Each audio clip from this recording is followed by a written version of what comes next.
Hello and welcome to Property Money Trees Maximising Property Values, the once a month show where I break down the steps of how to recognise, enhance, and then extract the values in property in order to create wealth. Would you like to find out how you can benefit from the steps of maximising property values? This is even if you don't own a property yet or have a deposit. If that's a yes, then you're in the right place to find out. My name is Patricia Faber, and although many know me for my work as a solicitor, on this show you will be getting the benefit of my 30 plus years worth of experience of maximising property values, experience which has given me a net worth in millions. So who might benefit from listening to this show? Literally anyone with an interest in creating property wealth. Welcome back. Today we are on chapter 8, which talks about initial rent. So that is the first rent that a landlord would charge a tenant. So here we go. New tenants can challenge an agreed rent from the day that they move in and up to 6 months of the tenancy starting, even where the rents are not significantly higher than those in the locality, and even where there are no comparables, brackets, to conditions that are currently applied to initial rents, but which the new law will remove, close brackets.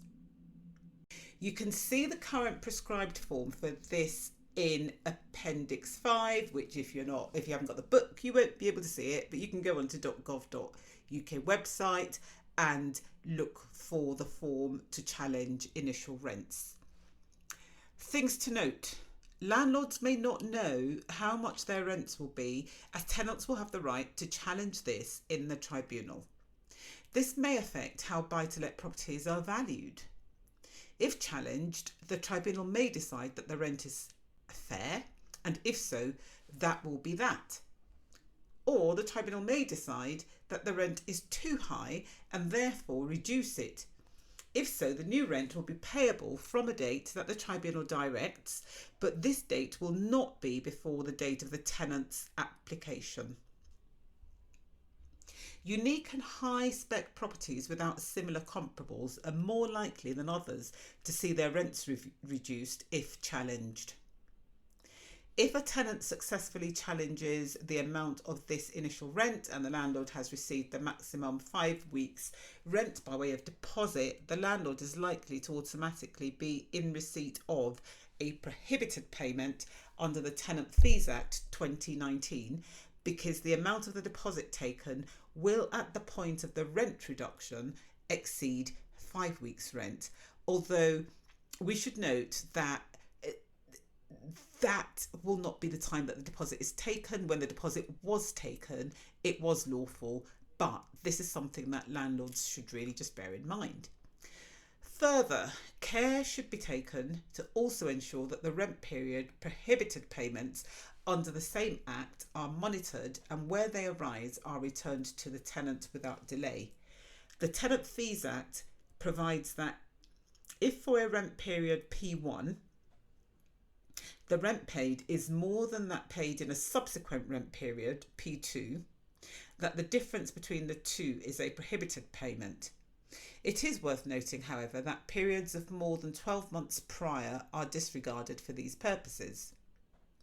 The Tenant Fees Act also carries infringement interest and penalties of up to £5,000 for minor infringements and up to £30,000 for more serious ones. And unless prohibited payments are returned to a tenant, the courts won't be able to grant a landlord possession should the landlord be seeking this, unless the landlord is relying on ground 7A and or ground 14. What will be the consequences of getting things wrong? 1. Landlords are unlikely to know what rent they will receive during the first 6 months of a tenancy, even where there are no comparables, and even where the rent is not significantly higher than rents in the locality. 2. How might this affect a business's viability if it has to defend a rent it thought had been agreed? 3. Will this affect mortgage covenants? 4. This could lead to a disregard of the additional value of unique lettings, which have no local comparables, eventually leading to less choice in the private rented sector. 5. There could be Tenant Fees Act 2019 implications. How to mitigate the potential risks. 1. Gather evidence of local rents before deciding on a rent to charge. 2. Employ a competent agent, not necessarily based on who charges the least, who can set the right level of rent that is less likely to be challenged, and if challenged, more likely to be upheld in the tribunal. 3. Subscribe to an automatic valuation software provision to be able to thoroughly research the market. 4. Make sure that any employed agent, if relevant, is fully informed about the incoming law. 5. Take out insurance if this is an insurable risk. 6. As part of ongoing due diligence, draft a pre-tenancy questionnaire to confirm details and numbers of occupiers, etc., to capture all pertinent information. 7.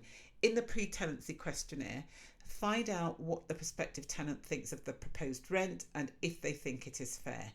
In this regard, the prospective tenant should also be asked how they compare the dwelling to others in the locality, as their answers might strengthen the landlord's defence if the initial rents are challenged by the tenant.